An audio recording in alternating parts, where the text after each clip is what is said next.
Hello and welcome to another episode of the Duct Tape Marketing Podcast. This is John Jantz, and my guest today is Melanie Deziel. She's a keynote speaker, award-winning branded content creator, and the author of two books, The Content Fuel Framework, How to Generate Unlimited Story Ideas, and a new book we're going to talk about today, Prove It, Exactly How Modern Marketers Earn Trust. So, Melanie, welcome to the show. Hey, it's good to be here. Your camera's moving around. You're bouncing around there. I was so excited. I bumped into it. So I have to say this, not all listeners have ever done interviews or had podcast guests, but I've done thousands of them. And I have to say your background info and topic sheet that you provided was one of the best ones I've ever seen. Mainly because it gave me like all kinds of off-topic stuff, stuff about you, stuff you didn't want to talk about. So we're just going to dive right into the stuff you don't want to talk about. Okay. I always say I try to be the easiest guest to work with because I know it's a lot of work to cast. You got a lot of homework you got to do. So I feel like giving you all the links in the background kind of helps make that easier. Yeah. So now you put me on my soapbox now. So I'm also a guest on a lot of shows, and I, always hate those ones where somebody asks me to be a guest and then wants me to write the show for them. I'm sure you've done that same thing. Yeah. I'm like, and I'm sure, you are a true journalist or journalist background. And that's where I come from as well. And I think, you're supposed to write the interview. It's called journalism, right? So I'm sorry, I'm wasting all of your time here talking about my pet peeves. So the subtitle of the book is Exactly How Modern Marketers Earn Trust. So let's just talk about trust first off. Where does that fit into the marketing journey today as an intentional action? I guess both from the buyer's standpoint and maybe from the marketer's point of view too. Yeah. So the reason we went with trust as sort of the underpinning of the book is that we're sort of looking at, all the different KPIs that everybody is optimizing for, whether you're looking for sales or downloads or purchases, whatever the case may be, this realization that trust comes before any of those things, right? Like we don't typically subscribe to accounts or, social profiles that we feel are maybe a little suspect. We don't enter our card information on a website that we feel might not be trustworthy. We don't hire and work with people that we don't think we can trust with our data or our business. And so it's this realization that, if trust comes first, then how can we optimize the other marketing activities that we're doing? And, namely content being my background, how do we optimize that with the goal of earning trust in mind in a way that's going to allow the rest of those KPIs to just kind of waterfall and come from that? Is there sort of like a different height hurdle, so to speak? I mean, if you're selling a $59 product, a couple of reviews might do it. But if you're selling a $10,000 coaching program, for example, isn't trust like the most important element? So, yeah, I think there's a couple of factors that go into it to create these different tiers. So the first one would be the price point, which you mentioned. Obviously, I always say we all do a little bit more shopping around for expertise if we're getting, a medical procedure than we do for a loaf of bread. There's the price as well as the stakes, right? Some things are just the cost of making the wrong decision is so much higher. That's true in like the B2B space. Any heavily regulated industry, if you're working in finance and insurance and technology, there's a big risk factor there. So we tend to see that trust becomes more important in, again, those high ticket purchases like a vehicle or, a house or something, as well as the stuff that is really like the big important decisions in life that have potential major fallout. We definitely see that trust is going to be even more important in those scenarios. But I mean, I do think it trickles down at least on some level. I think we've probably all had the experience of you're at like a discount store of some kind, a dollar store or something like that, and you see a product on the shelf and you're like, I know it's clearly this is a knockoff of something that I usually buy, but I'm just not sure that that's going to cut it, right? Like even though it's maybe zip up plastic snack bags, you're like, those just probably aren't going to stay shut, or that tape is probably not going to stick as well. So I think even in those small purchases, there's that sort of unspoken quality of like, does this look trustworthy? Is it something I can believe? Yeah, you know, what's interesting, I've found at least, is, I mean, every purchase involves some risk. Every decision to move forward involves some risk, right? And what I have found is trust does two things. It lowers the risk for a lot of people, or at least in their mind, right? And when you lower the risk, you can actually raise the price. Because somebody is like, oh, I know this one's going to work, I'll pay more. I know this is going to be a good experience, I'll pay more. Or I trust that this will be a better experience, I'll pay more. So do you find that there's that direct correlation? If something is more trustworthy, people are willing to pay more? 100%. I think it depends too on what it is that they're trusting you for. Right. So one of the things we talk about in the book is like commitment claims, where brands will claim to be sustainable, or they have a commitment to equal pay or the environment, or whatever they're committed to on a values basis. And consumers are often, like very often, willing to pay more if they feel like they're supporting a cause that's important to them. It's why you often see that the green or lower carbon footprint or more sustainable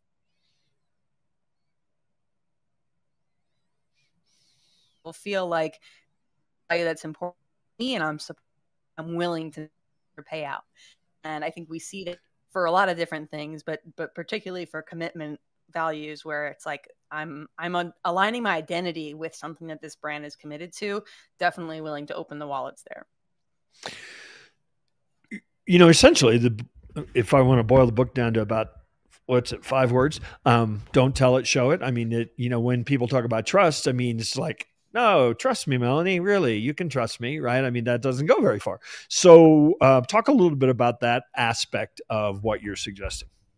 Yeah, 100%. Well, that comes from the journalism background, which I'm sure that you were indoctrinated with that as well, right? We're always told it's not our job to tell the audience what to think, or what to do, or how to feel about something. It's our job to show them what's going on and let them make a decision. So I feel like adopting that mindset from a marketing standpoint is saying, well, I could tell my audience that I deliver results. I could tell my audience that it's a sustainable product. I could tell my audience all of these things, but how could I go one step further? How could I show them instead? How can I demonstrate it? How can I, corroborate that claim? How can I find additional ways to back it up so that it's not just, take my word for it, because consumers don't. They just don't trust us, You started to allude to this, but I'll kind of bring out the numbers and let you walk through them. You, in the book, talk about 3 kinds of content that work well as evidence. So we've been talking about trust, but I guess before we get too much farther here, talk about the use of the word evidence as part of what you're suggesting.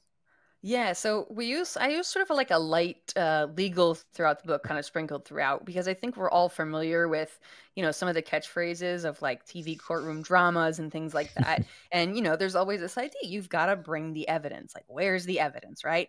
And you're trying to convince a judge or jury, whoever that is, your consumers, a buyer of something, to make the decision you want them to make. So it is very similar to being sort of a lawyer in that sense, right?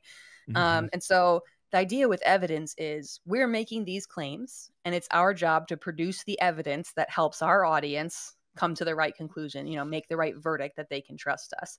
And I think that mindset shift of thinking of yourself as that being your mission, like I have to win over a skeptical audience to pick the verdict that I think is right.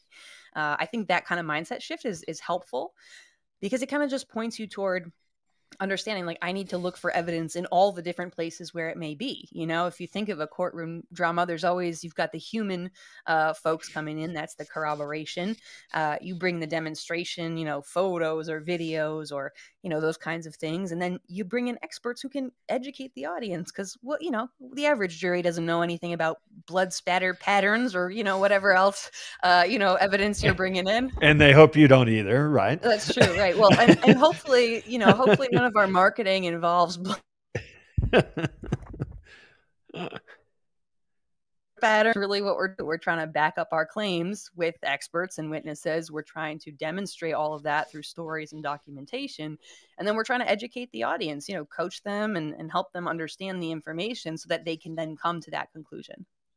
So I got you off course there. I went down the evidence rabbit hole. So let's circle back and say, what are the 3 types of content then that work as evidence? Exactly. So that's the corroboration piece that I just alluded to. So content that corroborates includes experts or witnesses. So experts are authorities on whatever it is that you're claiming. So, if you're making a sustainability claim, for example, well, then, I don't know, a researcher in that space, or, if you're talking about rainforest, maybe, someone who oversees the rainforest in that particular area could be an expert for that type of claim. Witnesses, anytime you're bringing in witnesses into your content, that's going to be the folks who have seen the truth of that claim themselves.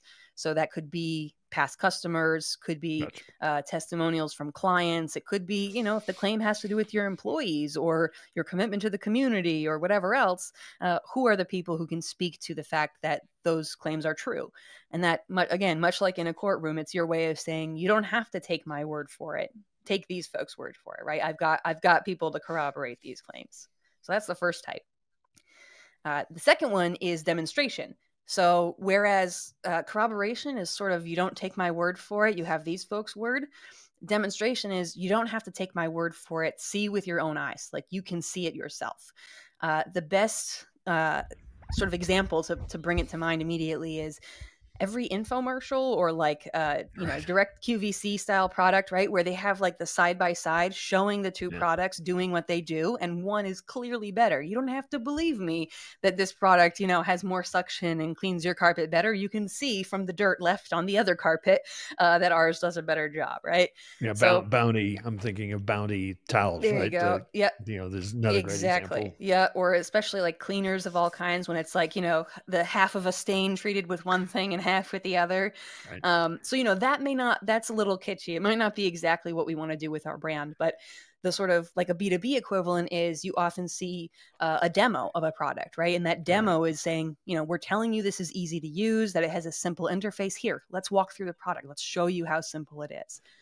Or those comparison checkmark grids we are all familiar with that are often on a pricing page, right? Here's what you get with them, and here's many more check marks of what you get with us. So it's really your way of saying, look, you don't have to take our word for it. Like, we're going to show you. We're going to bring it to you in the form of stories and of some sort of documentation that proves our point. And did we get a third one?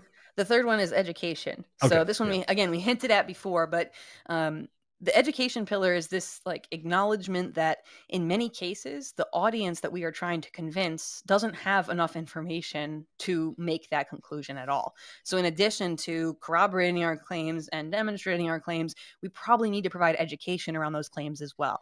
So places where you want to look out for this is anytime that, your buyer may not be your end user, right? So it may be some executive that's signing off on use of a new software, but the engineers or the project managers, right? They're going to be the ones using it. So this executive may not know how convenient it is that you integrate with such and such product, or that it has this feature or that.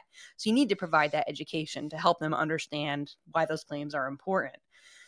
This is also true if you have like a first-time buyer situation. So I'd love to give the example of like first-time home buyers, or you're buying a wedding dress, or, some sort of a hot tub maybe, or a boat. Like someone probably hasn't bought that before, doesn't have much experience in purchasing that thing. And so they're going to need some context for this claim you've made that it's, I don't know, that the paint is reflective. Like, is that good or bad? Like, should it be reflective? Right. Like, how does one measure reflectiveness, right? So kind of, you need to provide that background and education to allow them to make sense of your claims in the first place. So what are some simple ways that you see it? I mean, for example, I see people on websites, as seen in these publications, or these, brands that you've heard of, or all of our customers. I mean, are those, do those fit into, this prove it category? 100%. So that's corroboration. And I do think that corroboration is often the easiest one for us to turn to. As long as you're an established business, then you probably have corroboration that's easily at your fingertips, past clients, or as you said, press mentions. You could do awards that you've won. You can kind of bring in all of that outside proof to say, look, we're telling you we're great, and we're telling you that, this is a famous product, but hey, look, we've been featured on all of these TV shows or in all of these newspapers.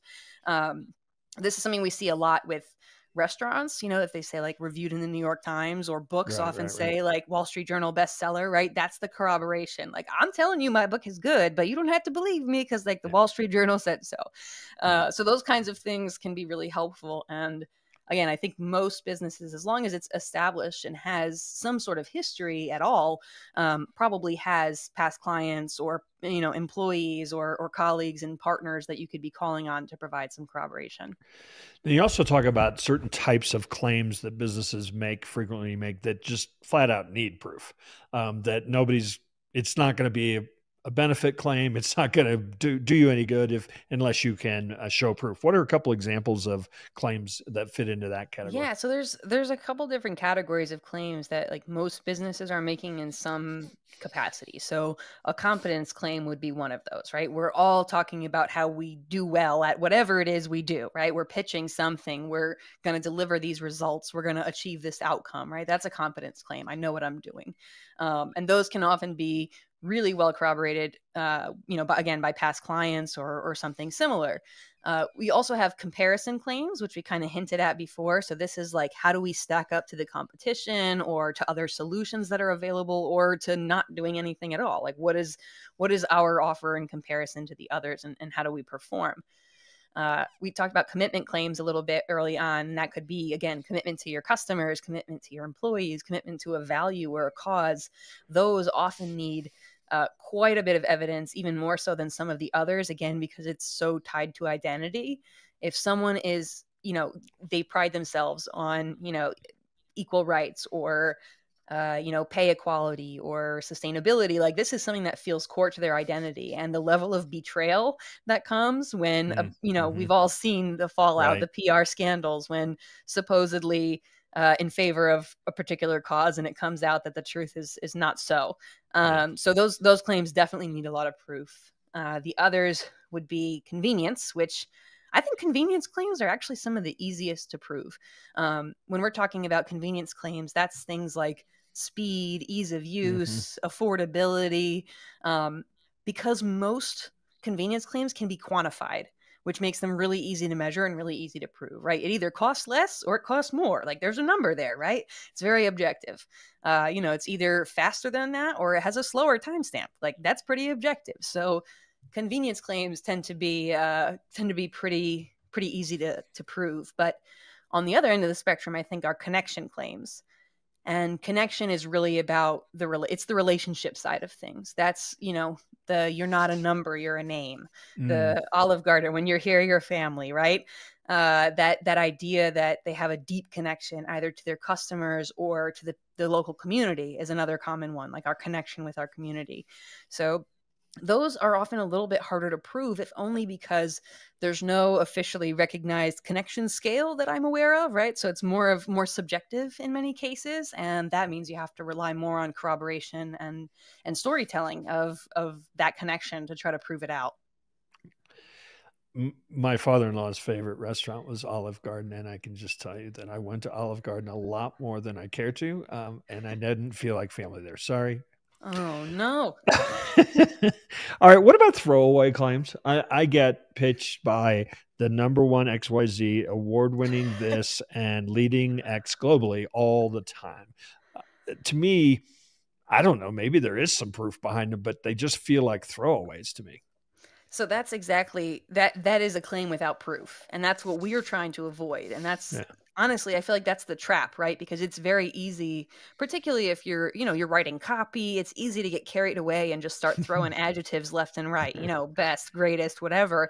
But it creates exactly that feeling that you're talking about. It's that feeling of like, says who, according to who, like, how do I know that? And I think that's a natural skepticism that we've seen. It's increasing every year, just getting higher and higher because of the amount of throwaway claims like that have no proof whatsoever. People have to default to skepticism. And I think it is really an opportunity for marketers that want to stand out and kind of be a step above that to proactively be providing proof of those claims so that you're not giving people that sort of icky, taste in your mouth left over. So what about, I work with a lot of startups, and they don't have any case studies. They don't have any testimonials. They really don't have any verifiable evidence that what they do, provides the result that they are promising. How do they kind of walk that line? Yeah. So one of the things I think is that even if you feel like you don't have personally like case studies that you can call on, there are almost always tangential or related case studies. So give you an example, a startup that my husband and I founded late last year is helping small businesses. It was sort of a group buying service marketplace for small businesses. Now that sort of thing didn't exist. So to your point, we couldn't say, here's some successful examples. We were trying to build it.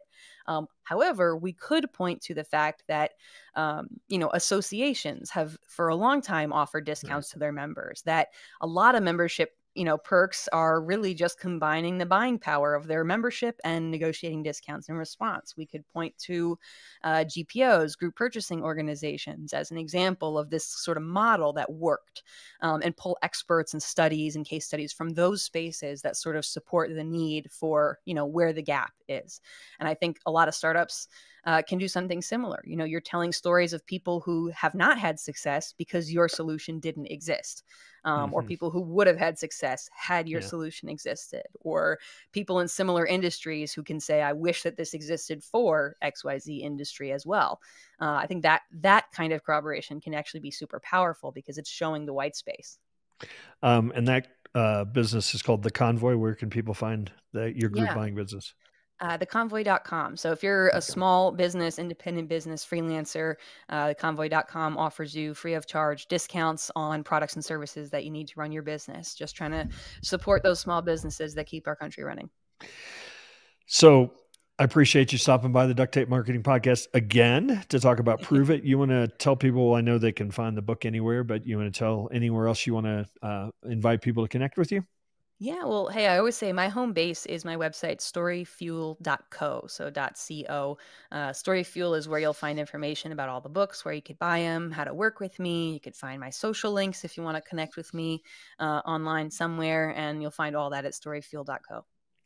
Do you get tripped up on the .co versus .com? I had one website that I really wanted the URL, and so I bought this .co, and every time I went there, I typed in .com, no matter what.